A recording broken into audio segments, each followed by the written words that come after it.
Hello everyone, we're in round 1. We've won the die roll, we're playing first, we kept 7, and we're playing our land. So, don't know what the opponent is. This hand is good against early creatures. We have these awesome blockers, we got firebolts. If he's burn, he's not burn.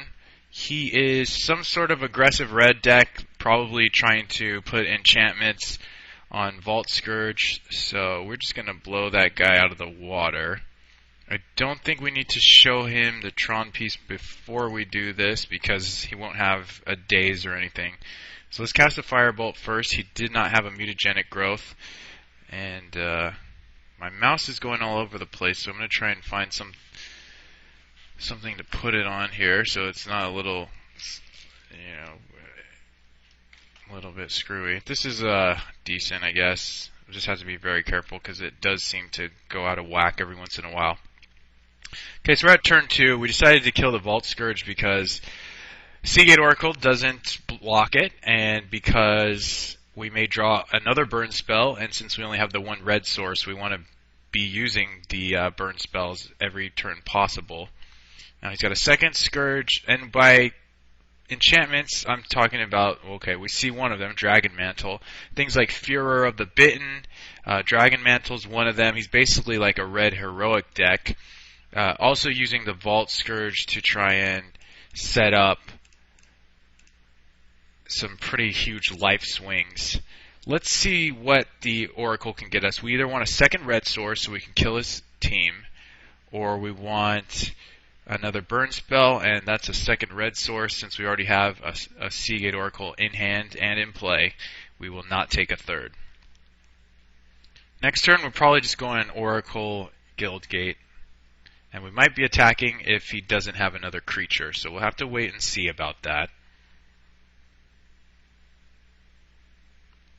Things are looking okay so far. I mean, the Scourge is a threat, but it's not like the other heroic creatures, which are just bigger threats. And now we're seeing a Bushwhacker, which is kind of peculiar. And we're just going to trade the... Okay, he's not even going to offer the trade with the Bushwhacker. He's just going to get in for 4, which is perfectly fine. Oh, he hit. Okay, so maybe he has a free pump spell, but I'm not going to let the damage through either way. So he just basically sacrificed the Bushwhacker for no reason. I'll go ahead and just play another Seagate Oracle here. You know, we could play Prism and blindly draw into a removal spell, but... yeah, I'm actually leaning toward the Cliffs. I guess we probably want an untapped land more than we want 1 life. Yeah, we don't need any more red sources. We have 2 Prophetic Prisms in hand. I'll just take another untapped land instead. We also have the Firebolt coming next turn, so we don't even need to use the Rolling Thunder, presumably. I think this thing only pumps the power. It's essentially fire breathing, of course. Yeah, that's what we're dealing with here. And his array of threats must not be too prevalent against our board because he was just playing a Goblin Bushwhacker on his turn 3, and that wasn't very effective at all. I mean, it got an extra point of damage through, but that's it. Okay, that guy a little more significant. A little more significant. And this thing is actually going to pump him out of range of both of our cards. And he has haste. He does have haste. I think I'll just chump block him for now. I don't actually see a reason not to. That's a lot of damage to just take. And just for the sake of having a 1-3 on the board, which I'm not sure why we would want to do that.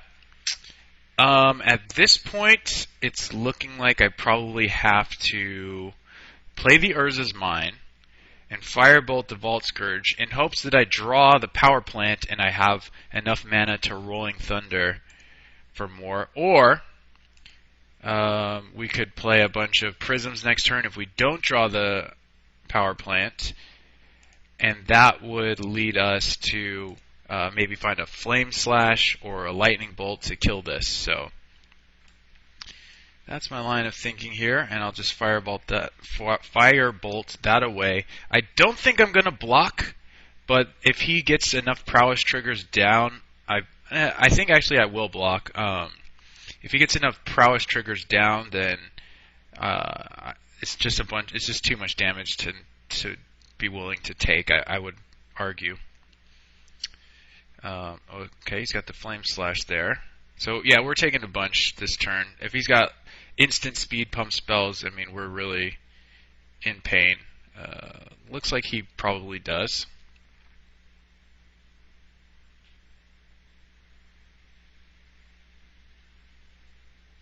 And he has a second bully. Okay, he's really setting himself up for the thunder here.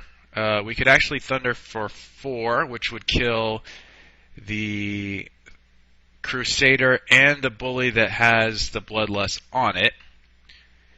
That's probably our best bet, or we could just kill the other two. The bully that doesn't have it, the Bloodlust, and the Crusader, and do a point to him. And just hope we find something to kill this bully. I think that's actually a better play, because the way we win this game is he doesn't draw a creature, and we kill the Majoring bully that's currently enchanted, and that would mean that he's just got an extra Bloodlust in his hand and no creature to put it on. I think that's the way we win. As you can see, once his creature dies, he gets to tutor up another Bloodlust. So I think we'll do it that way. And our hope is that he actually whiffs and just draws a land. We go down to 6, and we'll see what happens. I mean, Pulse does probably save us for a turn longer than we normally would be alive. Hope that made sense. Pulse basically buys us an extra turn. We just need to play the Prophetic Prism and then cast it. So here, the hope is that he did not draw another creature, because then that's another guy that he can put Infectious Bloodlust on. Our hope is that we draw, something that can deal with this bully, this Majoring bully. Mutagenic Growth, puts us down to 3, I believe. So Pulse is going to put us back up to 9, which is probably what we have to do. We definitely have to play the Prophetic Prism. I'm going to do it like this to see if we do actually draw the wrong piece. So I'm going to play one more Prism, and we still have mana up to cast Pulse of Marasa at that point. And there's Power Plant. So I now can cast Seagate, retrieve Seagate and cast it. It leaves us with shield. You know what? I'd rather have the Pulse and the Prohibit up. So I'm only going to be able to prohibit a 2-mana spell, but that's mostly what he has. So I think I'll do it that way. I think it's better to leave up Pulse and Prohibit than it is to leave up to play Pulse and get the Seagate back. And cast the Seagate. You guys know what I'm saying, right? I hope so. Jeez. Can't really tell if I'm sounding like a delirious airhead right now. So if he has a Lightning Bolt, obviously we have the Prohibit. I thought of this ahead of time, guys. Mutagenic Growth. So do I Prohibit this just to save myself the damage? We're either taking 5 or 7. And I can go up to 9 and take 5 and be at 4.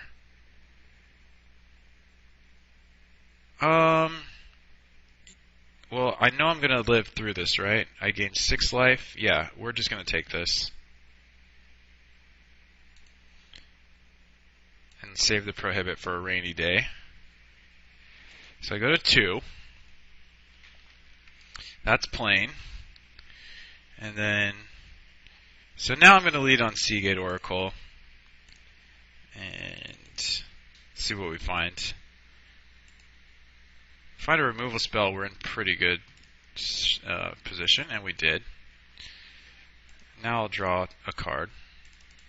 And on his upkeep, I'll just burn him. Ooh, Mnemonic Wall. I think I want that too.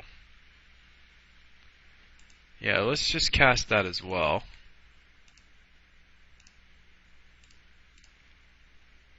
We'll get our pulse back. Yep, I think we just sealed up the game. I could take Rolling Thunder, but if you just observe the, I'll just bolt this now. I'm gonna F6 through my turn, and I think this is the best way to do it. So all we have to do is not cast that pulse until he has either 0 cards in hand, or we have Prohibit mana up still. So I'm not gonna cast pulse on his end step if he just draws a card and passes. Now obviously we know one of his cards. If he just plays a creature, then I have the option of casting Prohibit. But here, I'm not going to cast the Pulse because he could have a Lightning Bolt or something. So I'm going to attack him. Then I'm going to Pulse back my Seagate Oracle, and then we'll see what we can do from there. Because now we're looking pretty good. It's just a matter of doing things a little faster with this slippery mouse situation I got going. And I think Muldrifter is going to be the one to grab here, though Preordain is a lovely card. This one just gives us a little bit more, and things are looking awesome here. I mean, this is a hell of a turn, and this is why you play the deck, actually, is because you can have all this mana that lets you, and all this card draw that gives you these insane killer turns that they can't really do much against. So we have a Prohibit with Kicker, and he might not have any creatures right now, so he also doesn't know about the Prohibit. Unfortunately, we can't retrieve anything with Pulse, but if we need to, we can retrieve one of his creatures and still gain the 6 life. And obviously this Ulamog's Crusher is set to just wrap the game up, so we will play it, and I don't think we need to do anything else. I think we can just wait. And at 9 life, I'm not really that scared of anything being, yep, we just get the game. Cool! That looked pretty good. I liked it. I think that worked well. So for now, I'm going to assume I'm cutting my expensive spells and my reactive I need to leave open mana spells, and we're going to try and play just more of what you would call a tap out game, which is really how I've designed this deck. I really want the deck to play in sort of a tap out fashion more so than anything else. We could try a couple Spreading Seas. I don't think it's actually going to do anything for us. Prohibit does hit most of his deck, but on the draw I just would rather, I think I'd rather see the extra card. Dispel is nice and cheap too, but I mean, what did we see there? We saw basically mutagenic growth. So I'm going to bring in these Spreading Seas, and I don't know that that's really that insane, but I'm going to do it anyway. And we can keep this hand. We've got somewhat of an early Lightning Bolt. We've got a Cycler, and then we have potentially a Sweeper later. It might end up just being an overcosted spot removal spell. Our opponent is mulliganing to 6. Let's see if he mulligans to 5. I don't know. Nope, stays on 6. Let's actually see if the opponent put a card on top. So another Vault Scourge, really the least threatening of his turn 1 threats. A Crowing Crusader and the Hoplite are going to be way more threatening than this guy, in my opinion. So I think we're set to kill this guy with a Bolt, and if he's actually only on 1 land, he might have a Teetering Peaks here. The Spreading Seas could potentially do a lot of damage to him. But I think, you know what? I think I'm going to Spreading Seas him, because it turns off the Fire Breathing, and it might turn off his whole follow-up if he doesn't have the land. Now, he could just draw the land and screw us, but for now, I think I'm going to try and screw him. So we're going to do it. Now, I don't recommend you guys just going into a game with this being your intention, but in terms of the sequencing, I think this is actually how we want to play it out. Now, maybe it was better to bolt, set up our second red source so that we could Rolling Thunder, but this might actually just get the job done here, guys.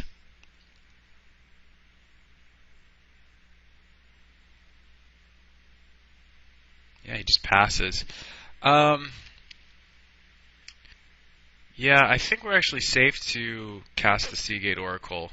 Just try and find another removal spell. Even if we could find a Tron piece, I'm not going to take it. I'll take the Mole Drifter for sure.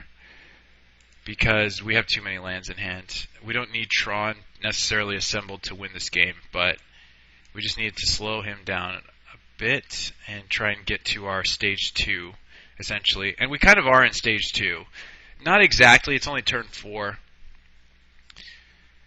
He could resolve a dangerous threat and maybe mutagenic growth it away from our bolt, and we'd still be in danger.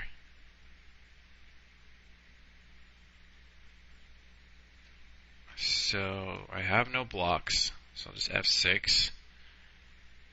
Yeah, he's going to follow up with a threat, and I think we'll end up just bolting. Yeah, the fear here is that he has a mutagenic growth, which actually protects his guy. But I don't think we can afford to play around that, so let's just go for the bolt while he's tapped out. And it looks like maybe he does have the mutagenic growth. That sucks. We're now going to have to set up our Swiftwater Cliffs to try and not only gain some life here, but also set up a Rolling Thunder to hopefully kill this guy. So let's just wait here, and we won't attack. We're going to try and make this block. So yeah, we might be in trouble. We can also just play Mole Drifter if we want next turn. And I'm going to sip some water, so please hang on.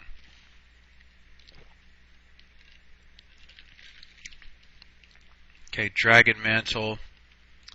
So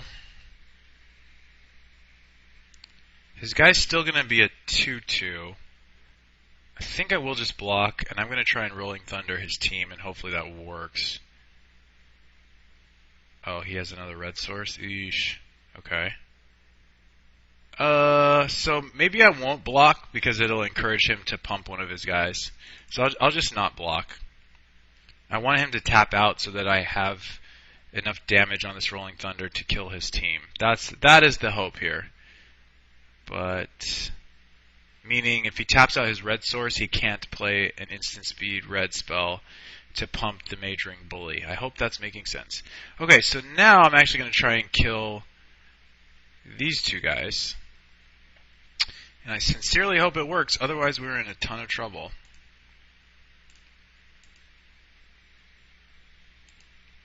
So a second mutagenic growth would be the thing that screws us if it does not in fact work. So let's see what happens.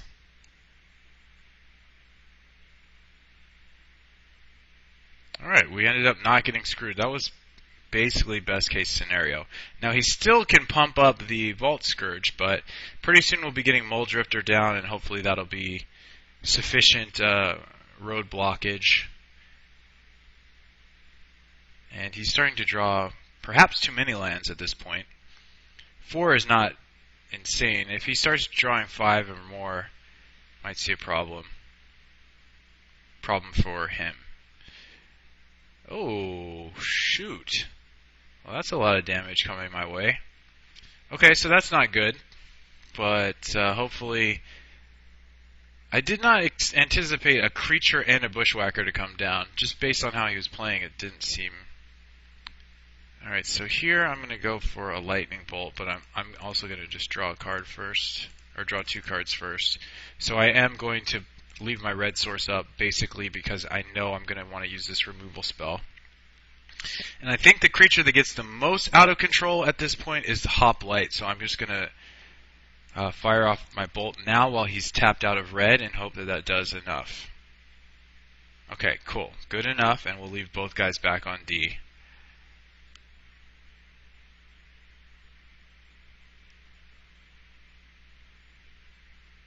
Okay, now he's definitely drawing too many lands.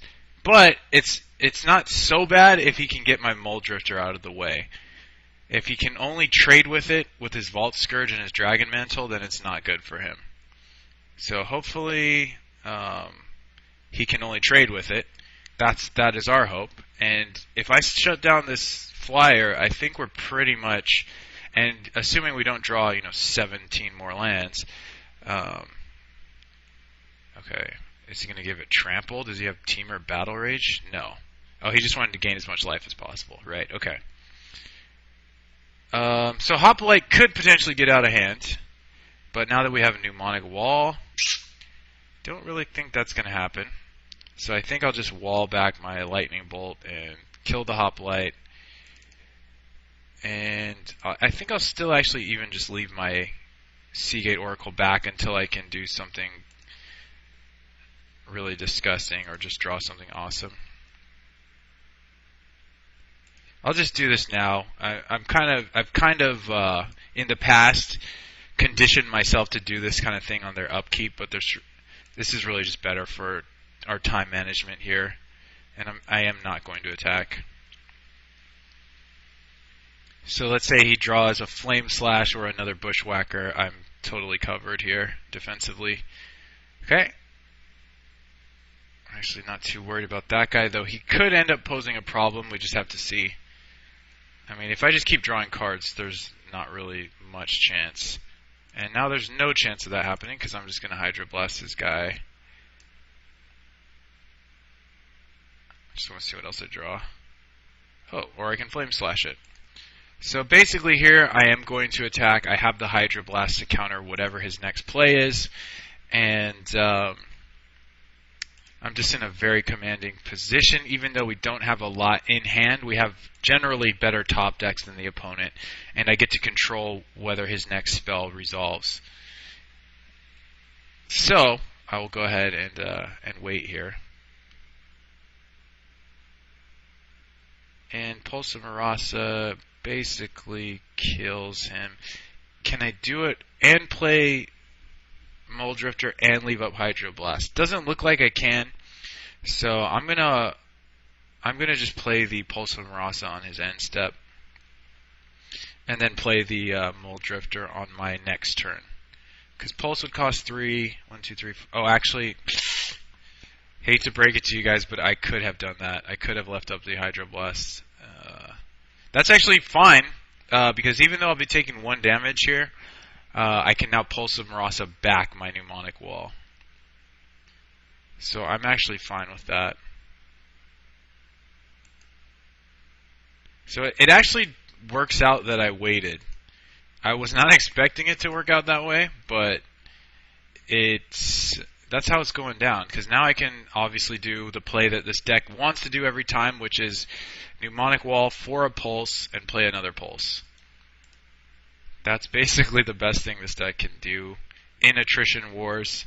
Aside from, assemble Tron on turn 3 and cast infinite Mole Drifters, before the opponent can even cast their first one. That's also pretty good, I hear. Yes, and I'll just, I'll go ahead and Pulse it now, I think, before he draws any Graveyard Hate, Fairy Macabre or something. Just do it like this. And I'm not playing optimally, but I'm playing more than good enough to win this game. So, yep, and we just won this game. Alright guys, thanks for watching, and we'll see you for round number 2. Oh no, we have lost the die roll, guys. But we are going to keep this hand because we have some prisms to fix our colors, and hopefully that's good enough. We might be playing against Mono Black. Mono Black is really poised to make a comeback here. So, because of the banning of Peregrine Drake that is incoming, looks like this is Mono Black, and I think that's probably a good matchup for us. And the reason is because we can interact with a lot of their plays with 1 mana removal. Like this 1 mana Flame Slash can kill a 5 mana Grey Merchant, and we have an end game that is just way over the top of a lot of their stuff. The fact that we just drew our 3rd Tron piece, this is going to really make the game feel a bit more lopsided here. Now, I'm going to opt for the Mole Drifter as opposed to going with the Flame Slash route because I just think it's such a superior turn 3 play. To get this Mole Drifter down this early and be able to play my Prophetic Prism here, I'm going to have another Mole Drifter next turn on top of whatever else I want to do. It's to the point that I actually need to discard here. It's that disgusting. I am thinking of getting rid of the Dispel, but I think I'll just get rid of one of my lands instead. The Dispel could potentially save my Crusher. I'm just going to block. I could play the Crusher next turn and get it edicted, but I'd rather just trade the Mole Drifter. I'll cast another one, and eventually I'll play the Crusher. I don't need to play it next turn. I can give myself a little bit of insurance against an Edict. Him just blindly attacking like that, or blatantly attacking, brazenly attacking, with 4 mana open, is a little strange. Let's just put it that way. I'm going to actually play Mole Drifter and Seagate Oracle this turn. So I'm going to have a bunch of cards. I had to discard last turn. I'm going to have to discard probably doubly so this time. But what are you going to do? I actually have 4 mana. I think I'll just play the Mine and cast the Seagate Oracle. So we're gonna only have to discard one card this turn. I could be a lot safer and just leave up Prohibits and Dispels and stuff. I think we'll end up discarding one of our Dispels, to be totally honest with you guys. Yeah, that's what I'm gonna do. We won't need 2. It's highly unlikely, so 1 is often dead against mono black, and 2 is just not where you want to be. Alright, so now we're just going to crush this guy. No pun intended. Especially with that, because now I get to Flame Slash this, play Ulamog's Crusher, and leave up Prohibit. So it's not looking great for our opponent for game 1 here. Yeah, let's do this. Now I can't Oubliette I can't prohibit the Oubliette. I'm still gonna run this because if he has Oubliette for Ulamog's Crusher, fine. We still are going to win the game. We still are just completely obliterating him on the card advantage front. So the mana efficiency is insane. I have 5 lands in play, and I'm using it for 1 billion mana. That's fine. Go ahead. Like I said, we're still far and away just set to crush this game. So I'll go ahead and lead with this, and I'll take a second Preordain. Now I'm going to use my island to play it, I think. That could be incorrect. I'm really not sure. We just really want to keep the card flow going, and this is a perfect way to do so. I don't think I need to cast Prohibit. I guess I'll leave it up just in case opponent has Crypt Rats or something.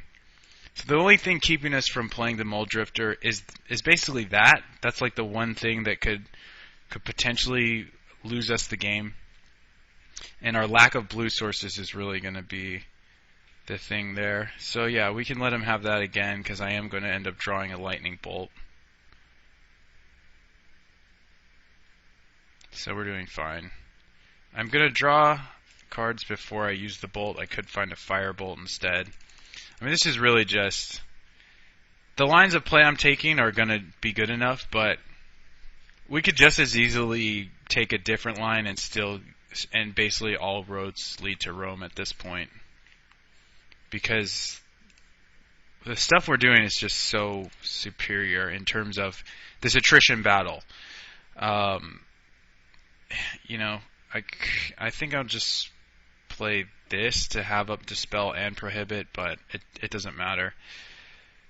Mono Black Control wants to beat you with attrition, and our deck attritions better than their deck does in a slow, long game. They're going to be better at us better than us at certain things, but head to head, our level of attrition is going to overcome, it's going to trump, it's going to surpass what they're trying to do. So I can just run. I mean, all my top decks are really good. They keep digging me deeper and deeper into my deck. I have 34 cards left in my library. Opponent has 43, so you can see there's a huge disparity there. I'm going to just find more cards. I don't even need to Flame Slash the Phyrexian Rager at this point. I could save that for a Gray Merchant or something. You know, I could be playing Mnemonic Wall, but I don't feel like it. I can definitely play this. I mean, look at all this. Look at everything I'm doing this turn. He's doing one thing every turn. I'm doing so much more than that. So I could Firebolt his thing. There's a lot of ways past the victory here. I could Firebolt him. I'm just going to leave up Dispel and Prohibit. That's complete shields up. That's as much defensive capability as I can manage. I'm actually going to let that resolve, even though I don't need to. I don't need to let this Dispel sit and fester in my hand. You know what? I will Dispel this one. It takes away some of my options in terms of Prohibit, but I have the Dispel. It's honestly not set up to do anything else this game, so I'm just going to let the mana leave my pool. Wow, he's in another card. Yeah, that's fine. So we won't kill him next turn, or maybe we will. We do have the Firebolt. But we'll just leave up shields with this. I have the lightning. I can Mnemonic Wall back the lightning bolt. There's a lot of ways to get there. And it looks like it's just going to be Firebolt, so let's just do that. This is the thing with this deck. You get so far ahead that eventually the victory just presents itself. So in this case, it's the Firebolt that would otherwise be used as a creature removal spell early or as a 2-for-1 is now just going to be the thing that subsequently wins us the game. I also have the Mnemonic Walls. The Mnemonic Walls could get me there. The Preordain could get me there by finding something else. There's just so much going on that I just take the path to victory, the quickest one, the safest one sometimes. It's up to you to a degree. So those Dispels, not exactly insane. Prohibit, kind of questionable. There's really nothing we want to bring in besides maybe some relics, but Spreading Seas ain't going to get it done. Yeah, we'll just keep the Prohibits in. The problem with Prohibit is that most of his stuff is 3 mana, so we're spending 4 mana to counter a 3 mana spell. It's not that great. Spreading Seas might just be a nice little... Yeah, you know, I think I'll just go with that. The Prohibit never even came into play. It was never a factor, so... We were pretty fortunate there to... ultimately to hit a turn 3 Tron. You know, our draw on turn 2 was one of our pieces, and our draw on turn 3 was the other. So that was kind of ridiculous. But what you saw in Game 1, I would argue, is just a sped up version of what will normally happen in Game 1 in this matchup. Now he's going to bring in a bunch of hand disruption, probably even some land death, as it's sometimes called. And I'm going to drink some water.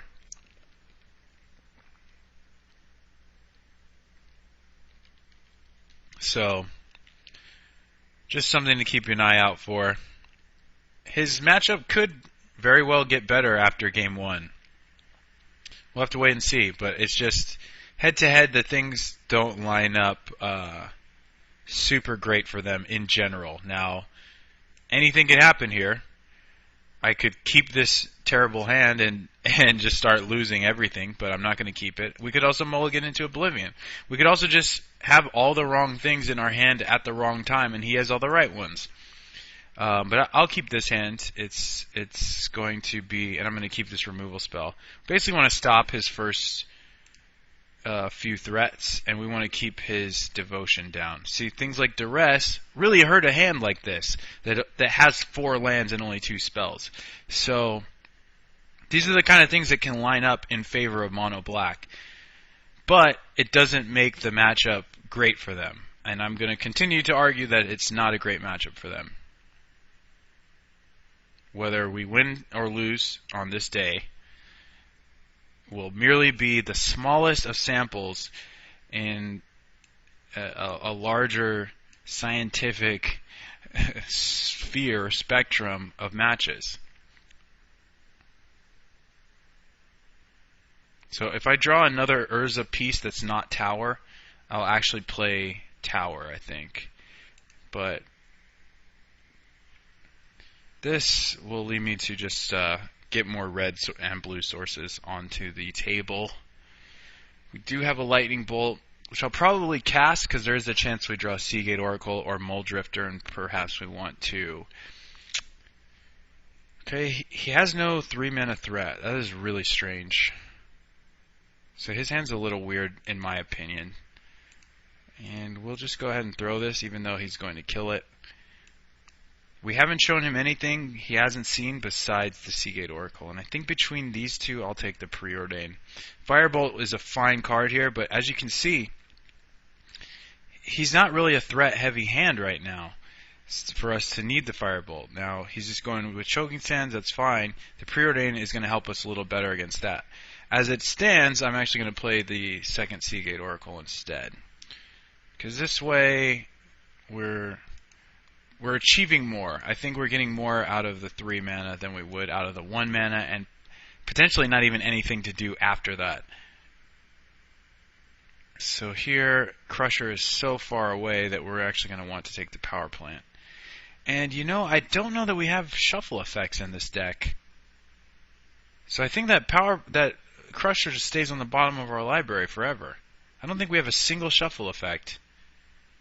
Well, that's going to be awkward. So, I mean, it's kind of looking like he does have Gurmag Angler. So I'm going to hedge my bets here and keep another removal spell. And I will continue to play out tapped lands so long as I can afford to. We may even draw a 5-drop next turn, so if he does have land Angler, I'm likely to just throw my 2 bolts at it.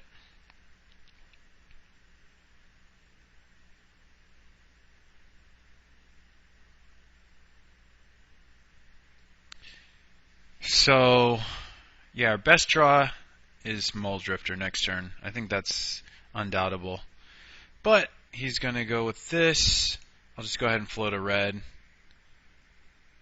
So now Muldrifter is not our best draw. I think our best draw is probably another Seagate Oracle or something.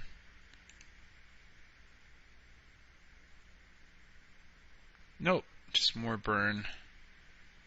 Okay, well, we're doing fine. He missed his 5th land. I think he does have Gurmag. And now that we have the Firebolt, I'm just going to use that in cooperation with a Bolt, but he doesn't have that. Let's put the island on top. I'm going to Firebolt his Chittering Rats, since we're not saving any mana by doing it on his end step. We know what we're drawing, and it's not really bringing us any closer to tapping out. So just keep doing this. Seagate Oracle beatdown, but he's actually in a good spot. He's grinding down our hand, which is what he really wants to be doing, and he's setting himself up for basically without getting too vulgar, a crap load of Gray Merchants. And I think that's what's in our future here. So just attack. Pretty uneventful game overall. I mean, the Choking Sands did save him from getting us to assemble Tron, but that second Choking Sands didn't do much of anything. Okay. He's just going to slam Gary. Okay. And I imagine he has at least one more Gary in his hand. So keep an eye out for that. Spreading Seas doesn't do a whole lot. I think I'll just keep the Flame Slash and prepare myself for another Gary to enter our world here. We'll just try and kill everything he has and hopefully start drawing some big money plays. And I'll try and play a little faster because we are behind by about 1 minute, so a lot of F4ing going to happen. Yeah, imagine just another Grey Merchant, maybe a removal spell too. He could have another Oubliette and just not want to use it. Alright, so I'm just going to Lightning Bolt that. So he'll probably sweep for 4. But I want to have all my mana up in case I draw a Mnemonic Wall into Preordain, a Muldrifter into Preordain. The sky's the limit here. Ooh, and I can't cast that, so not a good draw. If I find a Prophetic Prism, it's a good draw. But as it stands, not so good. So another Crypt Rats does 5 to me. But Pulse could get us out of this. We just gotta wait and see. So like I said, he put himself in a good position by grinding our hand down. We've kept all these 1-for-1s, which have been working, but they just haven't been exceptional. So he's deciding, do I drop myself to 7 in order to drop my opponent to 4? Nope, he's just going to do it for 1. He's leaving up 4 mana. So he has Tendrils of Corruption or something? I just really don't know. Okay, Izzet Signet is not a great top deck, but at least we know we can't draw another one because we only have the one in our deck. Ouch! I think I'm dead.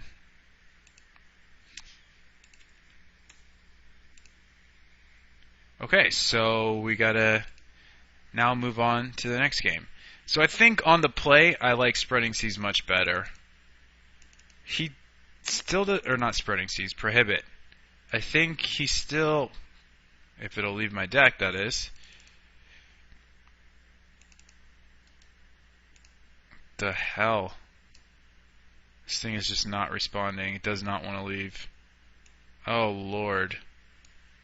So this is crazy. Let's see what I can do. It just will not leave. Well, the wonders of MTGO continue. For the sake of symmetry, I can't even submit like this. Oh, this is insane. I think there was a way. You know what? I'll try this. Hang on. Just hide event. And then now I'll try and rejoin. And still will not leave my deck. Unbelievable.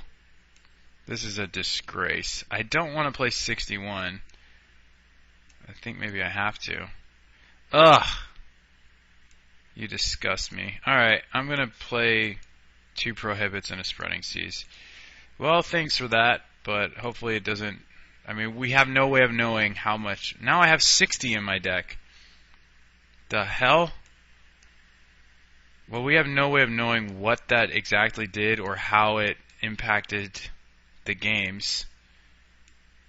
I'm just going to mulligan. Obviously, no lands. I'm still okay. At least some of our sideboarding worked. And we need this. I actually shouldn't have kept this hand because it doesn't have color, but we had the prism on top. I was so flustered by that, I didn't even realize we had no color source. That is completely my mistake. But we might be okay. The prism saves this, I mean, undoubtedly. So we'll see how this goes. And Relic's not even that strong against him, unless he actually has Gurmag Angler. in which case it is quite strong. Do this so that I can F8 through all of his stuff.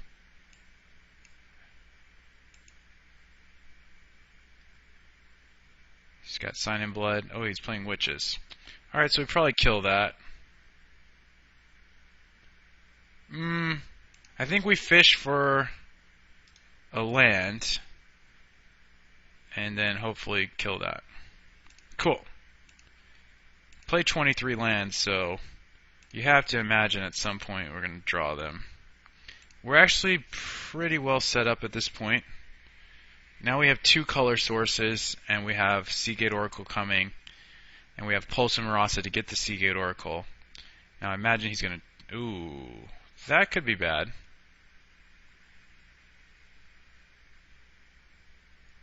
But, fortunately for us, we find Preordain.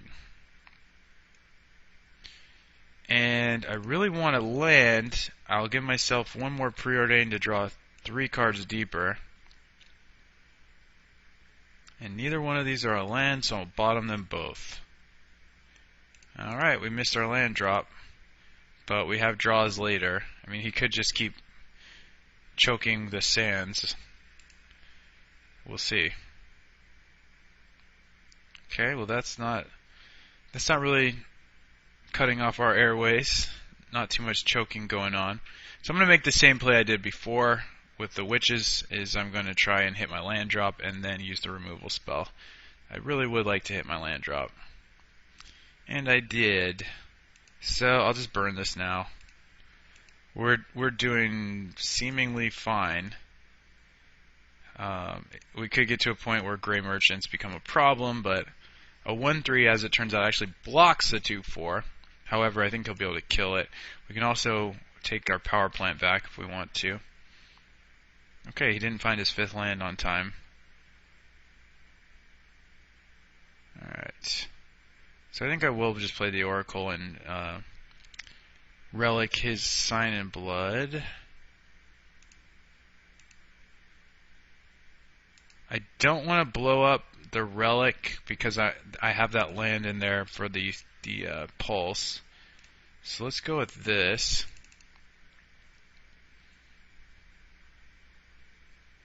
Drawing the 2nd relic is actually kind of bad. At least we found a land. So now I can pulse before blowing the relic, which is cool.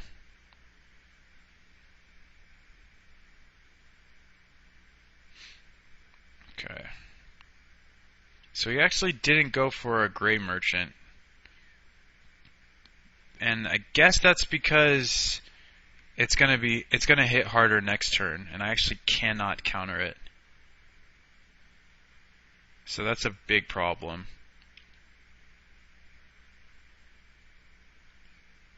Okay, you know what I'm gonna do? I'm gonna leave up Prohibit with Kicker and also Pulse. Okay, so here, go boom.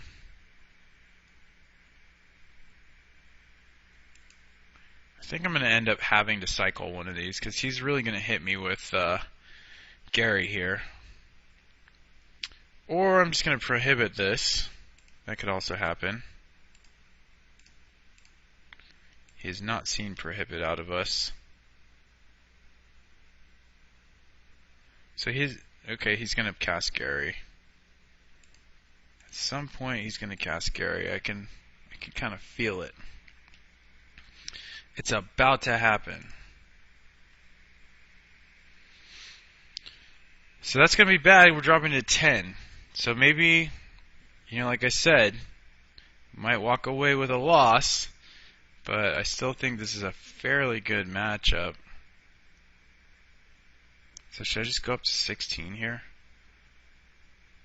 Doesn't do a ton for me, but it also allows me to draw a card which off of the relic, which I think might get me a Flame Slash or just a removal that can kill either of these bastards. So I'll do that. I'll pop this. And Firebolt, not quite there, but we're getting there. So it does give us some time, gives us a chance. If he has another Gray Merchant, really bad spot that we're in, but that's the game. If they draw multiple Gray Merchants, most people are in trouble. It's not really a question of, oh, this is Tron versus whoever. I mean, he had multiple Gray Merchants, he had Choking Sands, he had Duress. He had a lot of the stuff that he needs to make this difficult for us, and that's what we're seeing. So I could cast Muldrifter, but it's probably better to kill his guy. I guess we have to think about this a little bit. I have 7 mana. So another Gray Merchant we can't beat. Another Corrupt we can't beat. A Crypt Rats I don't think we can beat either. So we have to make this play because it's the only one that doesn't lose to a bunch of removal spells. And I guess the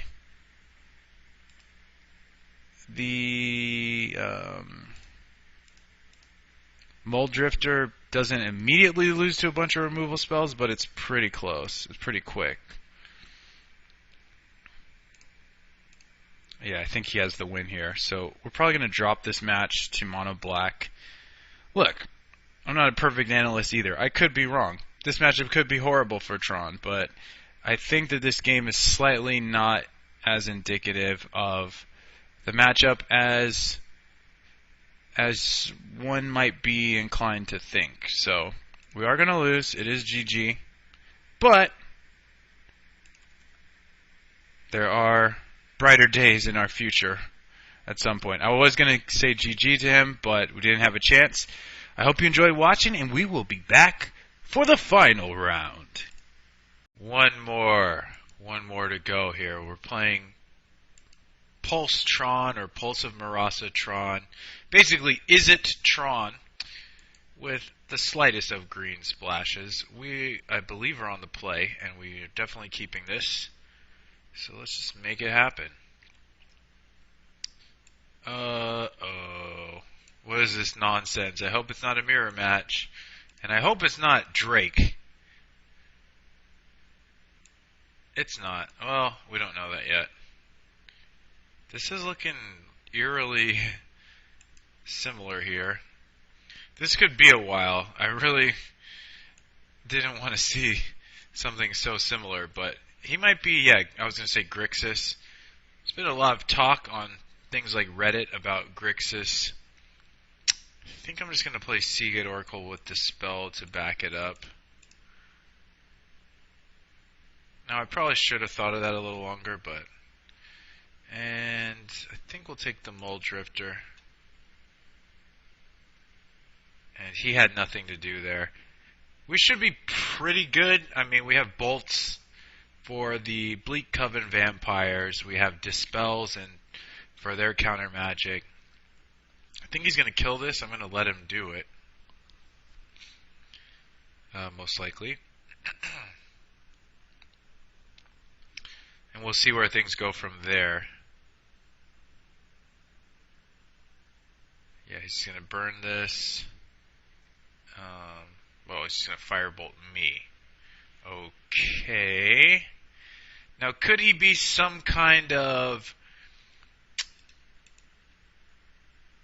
burn deck that's incorporating that newer card, the Fireweaver? I don't know exactly what it's called, but whenever an artifact enters play, it deals 1 damage to your opponent. Alright, we did find what we were looking for. So I'll go ahead and play this Tron piece.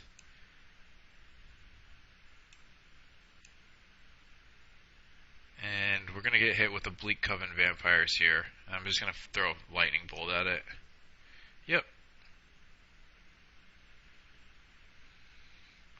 Well, I think I actually played against this deck in tournament practice, depending on what else he's got. And it went pretty well, particularly with the Ancient Grudges out of the board. They actually had some use. But this might be a different version of the deck, and we do have Pulse of Marasa on the horizon here. We have Prohibit and Dispel to back it up, so it's pretty great for us. So if this is Trinket Mage, no, it's just another... Oh, it's a Mole Drifter. Okay, well that's going to resolve.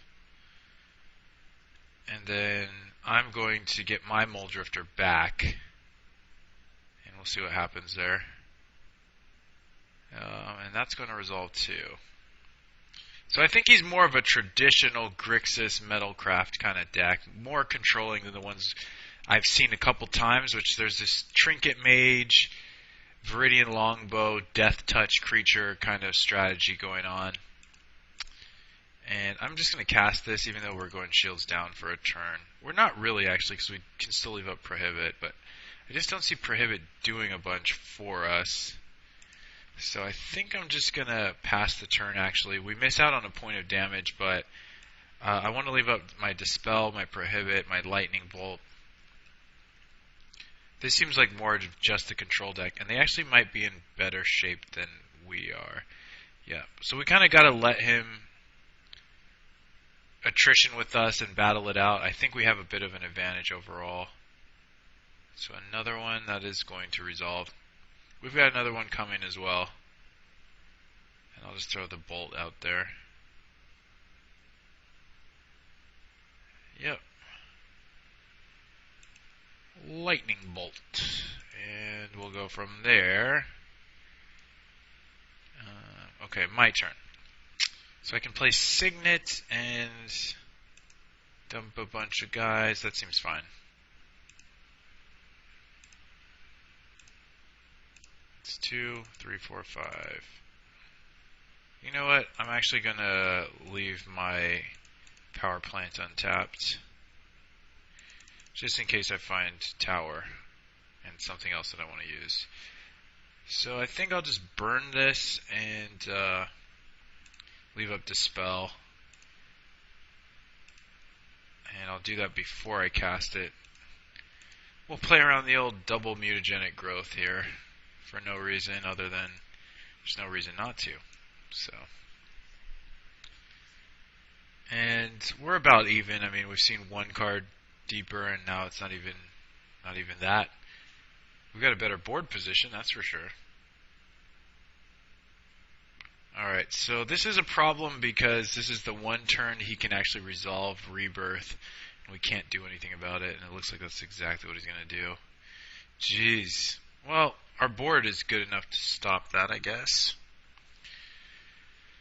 But it is a bit of a fail. Otherwise, I think that was the best turn we could have, really. Yeah, maybe I should have just left up Prohibit. That was a little weak. And it's unclear. I don't know how much removal he's playing. Or, sorry, counter magic he's playing, so I don't know what to really play around.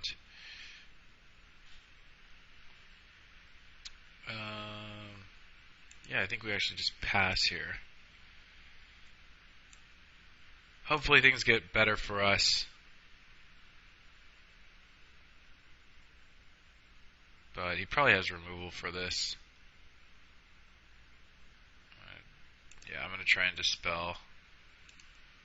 The Dispel's just been sitting around anyway. He has a counter. Oh, he has a Terminate.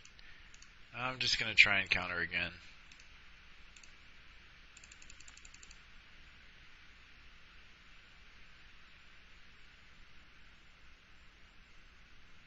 It looks like that's all going to work out.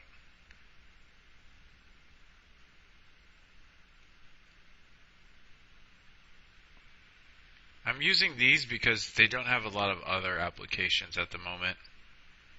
That's the main reason. He's definitely seeing way more cards than us at this point.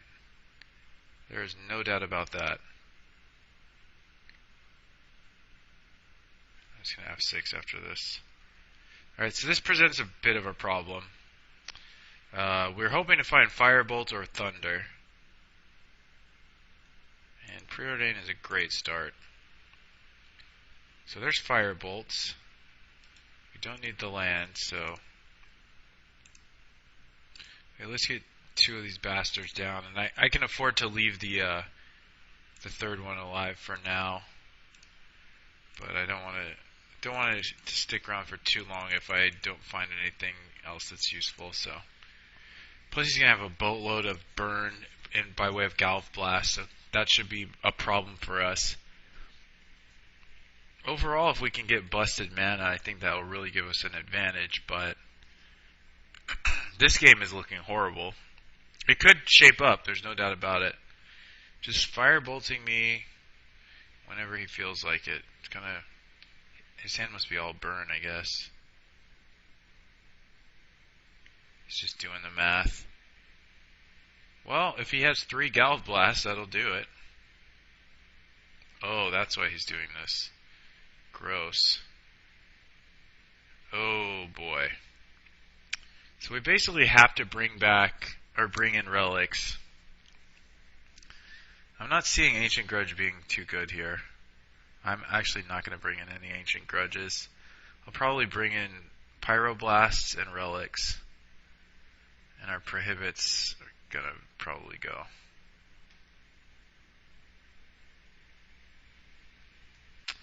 Well, I think I am going to burn this because I don't want to take any more damage. With Bleak Coven Vampires coming, they deal 4s and Galv Blast deals 4s. I don't really want to have my life total go straight to something divisible by 4. Though that's not the best logic, I'm still going to run with it.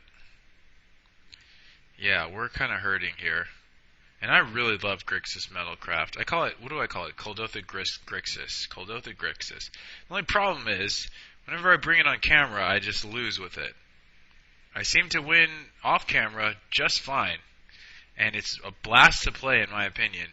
But for some reason, once I start to say, hey, I like this deck so much, I'm going to share it with you guys, I just get torched every single time. So, makes things really awkward. So what can I do with this? I guess I gotta get the pulse. And I might have mana to do all of it, but I don't think I do. I'll have some mana left over, but not a ton. So I'll get the pulse. I guess I could pulse the Seagate, but I'd rather pulse the Mold Drifter, and I would rather do it before my opponent can respond. So I think that's how we'll play it.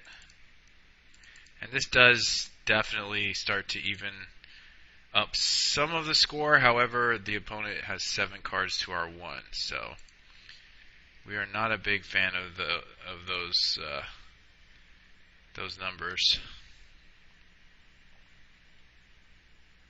But we're at least doing something here. He does have the Firebolt for the Mold Drifter, but just 2 raw cards seems like a better deal than the sleight of hand effect on a 1/3. Okay, he's got another guy, vampire, and if he ever gets Flicker, we're gonna have some problems.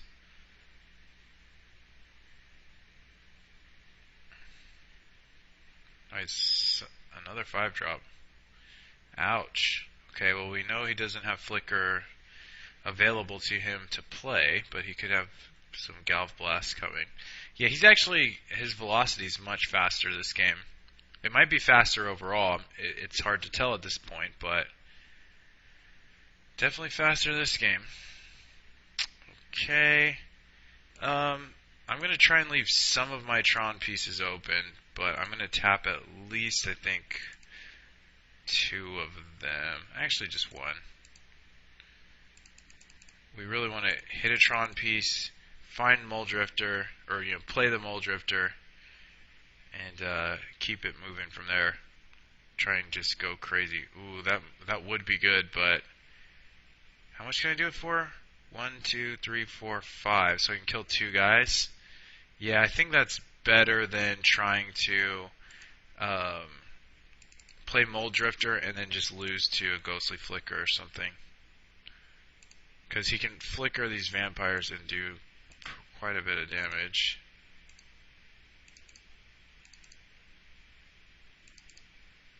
So that at least gets us somewhere over the rainbow. So, still 7 cards. I'm sure he's got the burn. I mean, he can firebolt the Muldrifter out of the way. And we're probably having some problems there. Reaping the Graves. Ouch. Yeah, so this is really owning us. I mean, really owning us. Just can't keep up with this type of craziness without Tron. Okay, yeah, he's doing that to... Yeah, so he basically has lethal next turn just by recasting the vampires. He's going to even evoke. Yeah, I guess that makes sense.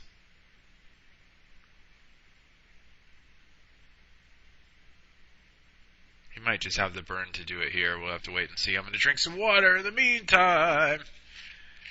There goes the Storm. The last Storm card that's around. And it's a dang good one. It's not so broken that you want to rip your hair out, but it's pretty good.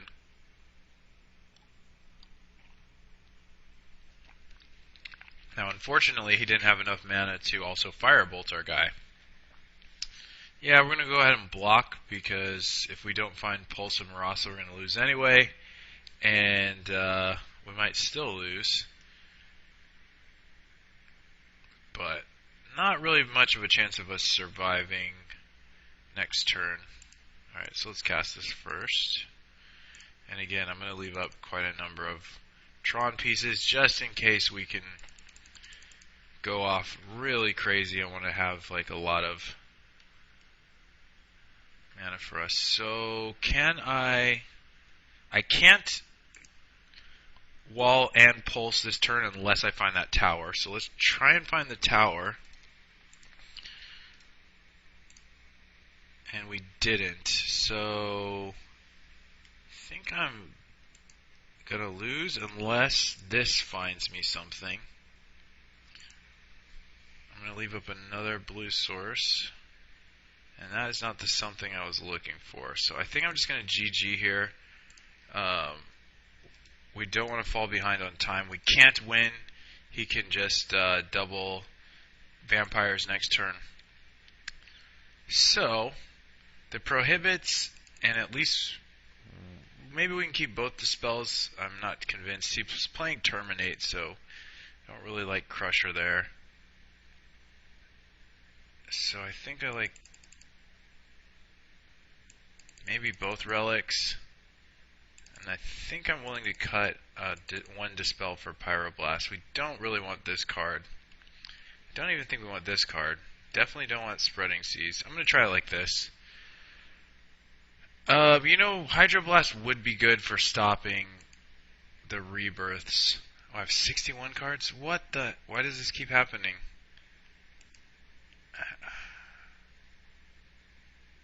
Maybe it says I have 61, but I really don't. Is that possible? 25, 31, 37, 38. No, that's 61. Well, that's stupid. Alright, we'll keep.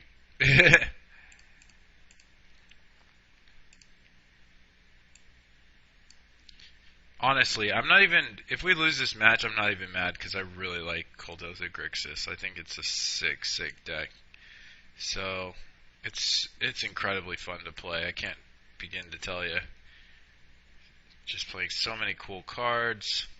It's a great color combination. What's not to like? And I just want to make sure that I'm still connected. I'm still connected. Alright. So, let's go. The Pyroblast probably not coming into play for a while. I mean, we basically want to stop a Muldrifter with this, and that's about it. The Dispel still has some targets. Essentially, we can stop opposing Dispels. So I think it's too early for Pulse. We don't even have anything that we can play to play it. We don't have the mana. Opposing Dispels, Ghostly Flickers, Pyroblast he's going to bring in. So that's we are kind of looking for that. I'm going to go with Seagate Oracle. And we're set up for a turn 5 Muldrifter if he does not leave open mana up. So that's a good thing. And Let's see what the Oracle does for us. Gives us an Urza piece or a Bolt. I'm going to favor the Bolt there. Wow, so we really don't have a shuffle effect. So every time we put something on the bottom, it's going to stay there. That's kind of a big deal. That's something to think about. He's going to play a Karoo land here. It would be great if he just missed his land drop, but maybe he did and he's wondering what to discard? No, of course not. Why would he do that? No, we're never going to get someone to cut us a break like that. That's not how things work. Alright. Boom, pass. Hopefully he doesn't have a relevant play till turn 5 and we can maybe catch him with the Pyroblast. There's not even a 3-mana thing you could tap out for here. How much does Thoughtcast cost him right now? I think it only costs him 2. Okay. Well, this might be bad. If he just rebirths. He might just be leaving up Pyroblast, which would suck for us. We may even end up baiting it with Mnemonic Wall. Yeah. This is Pyroblast City here. We'll just play the Mnemonic Wall first. Actually, do we want to counter his Mole Drifter? Maybe we'll just do that. Maybe we'll just wait so we can counter his Mole Drifter. And if he goes for vampires, we can bolt that as well. His deck is basically 5-drop City. We're kind of 5-drop City, but we're more like 5-drop Quaint Village, and he's the full-fledged 5-drop City.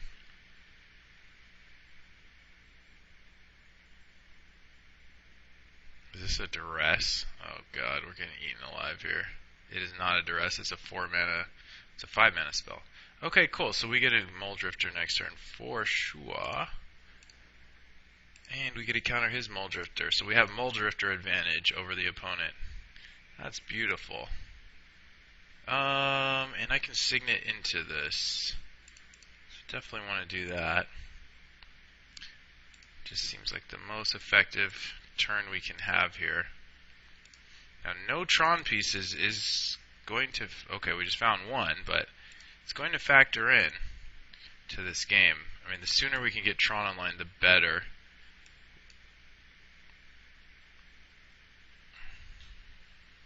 Now, it is good that we can function without the Tron pieces. That is definitely a good thing. But never hurts to have them either.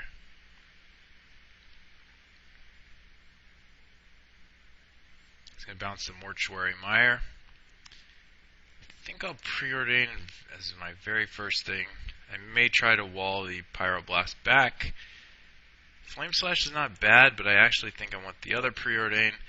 2, 3, 4, 5, 6, 7, I believe, is the count, so I can preordain, try and get that Pyroblast. I think he may end up blasting our guys. Our wall, rather. Oh, did I mess this up? No. This is going to work. So, we're waiting on him, which kind of signals to me he's thinking about Pyroblasting this. He has 7 cards. He's kind of behind in a sense. Ooh, an Urza piece as well. Well, I actually want the 3rd preordain, but I'm actually gonna do it like this. And I think I want the Tron piece too. Now that might be a little greedy. And I am gonna go for the Pwn here with the Mnemonic Wall 4 Pyroblast, but I don't think we're gonna get it. We'll see what happens. Wow. Okay. I'll take it. And by it, I mean the Pyroblast.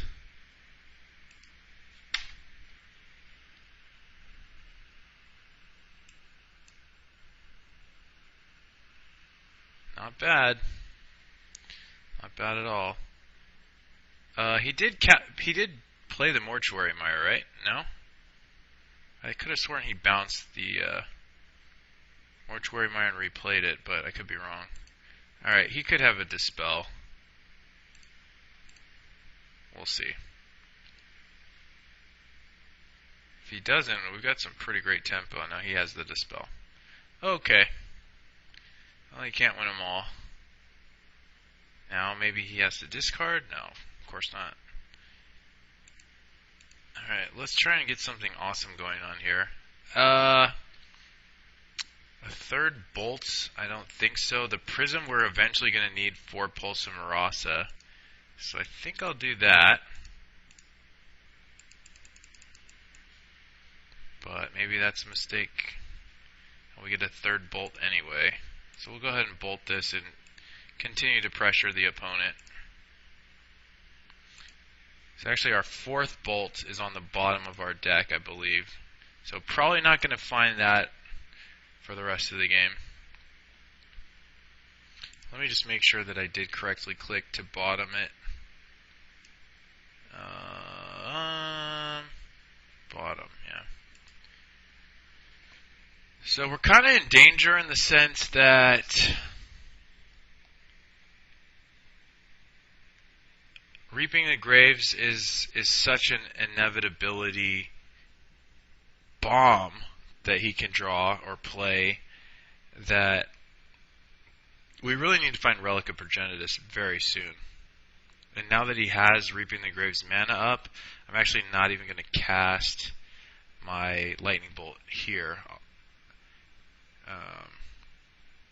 The sad part is I'm casting this now, which also gives him just as much storm count as before. So there's the Tron piece. I believe we'll take it. And I believe we'll bolt this. And if he goes for Flicker, I can bolt it again. So that's good. And I'll actually just play the island right now and hide that I have my next Tron piece around. He may be casting Reaping the Graves this turn, which is dangerous. And looks like he has it. Well, that is not good. We could still win this game, but so he gets all of his guys back. It's a draw 3. And you guarantee that the 3 you're drawing are 2 Mole Drifters and a Bleak Coven Vampire. So brutal. I mean, that's going to be hard for anybody to beat, let alone us. Especially with what we have. Now, could I just top deck Rolling Thunder and get there? Yes. But I'm not sure that's what's going to happen here. Alright. Well, the sad part is, we'll see what happens. I'm going to turn off auto yields. I did F4, but I think I want to be able to Lightning Bolt his guy at EOT. Oh, he's going Kuldotha. Well, that sucks for us as well, but we have a bunch of blockers this time. He hasn't played a single removal spell, though, which means he's going to have a bunch. And they're going to be ready to go. They're going to be ready to party. Very scary stuff here from the opponent. And he's going to get back Mortuary Mire. So burning the Bleak Coven Vampires is not even that useful. I'm still going to do it because I'm hoping to find a relic or something here. And he's going to discard also. That's good. Probably a land if you've got an extra one. Oosh. Okay, so how many attackers do I send in? Just the one up top? Do I send more than one? Probably just the one up top. It doesn't mean very much to deal the damage when we know he's going to be gaining life again very soon by getting back the vampires. So, well, our only hope is that somehow we pull this game out and then maybe we can either Tron blitz him, meaning turn 3 Tron, or get him to run out of time. Somehow he's going to burn it. Okay, he's going to burn it. Well, we're getting pretty hosed. However, we've thus far been able to keep up with him in terms of card draw. Now things are changing a little bit because he's got multiple drifters going on. I mean, Reaping the Graves is basically an uber card draw spell at the point in time in which he cast it, he was able to draw, again, 3 very relevant creatures. So I'm just going to F6 and pray to whatever deity might be able to help me in this situation. I mean, we do have Tron, so at some point that'll be good, I guess. We have no plays, so he's just going to smash us, and smash us again with vampires after combat or before. And then he's going to top it all off with, maybe some additional Mole Drifters. And we can Thunder for 8, 10, 13, 14, 15, 16, 17. So that could let us sweep the board, but doesn't result in an instant victory. He could also have Ghostly Flicker, which would screw up our Rolling Thunder as well. So there's a lot of danger looming for us, especially now that we didn't draw anything relevant. And it's very possible we're playing too many lands also, by the way. Just want to mention that. So we're actually vulnerable to a lot of things here. I don't even actually know how to properly block this. I think probably I put an Oracle in front. Actually, I put the wall in front of the vampires in case I draw Pulse.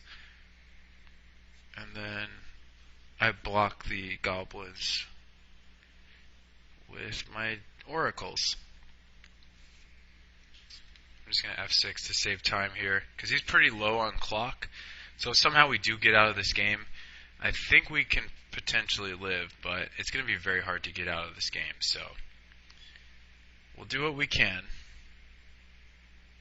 Yeah, actually drawing Pulse of Marasa off the top will be pretty awesome for us, because I'm going to sacrifice my Mnemonic Wall, and that should do well. Now our worst draw is probably Relic of Progenitus, because it forces us into a situation where Pulse does no longer does us any good.